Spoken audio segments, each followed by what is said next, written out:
गणनायकाय गणदैवताय गणाध्यक्षाय धीमहि गुणशरीराय गुणमण्डिताय गुणेशानाय धीमहि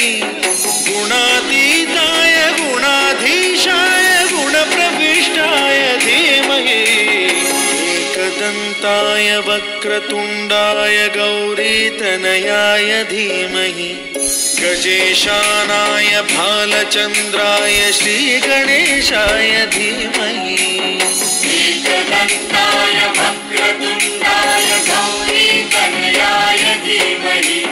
गजेशानाय भालचन्द्राय श्रीगणेशाय धीमहि गौरीप्रणयाय गौरीप्रवणाय गौरभावाय धीमहि सहस्राय गोवर्धनाय गोपगोपाय धीमहि गुणातीताय गुणाधीशाय गुणप्रविष्टाय धीमहि एकदन्ताय वक्रतुण्डाय गौरीतनयाय धीमहि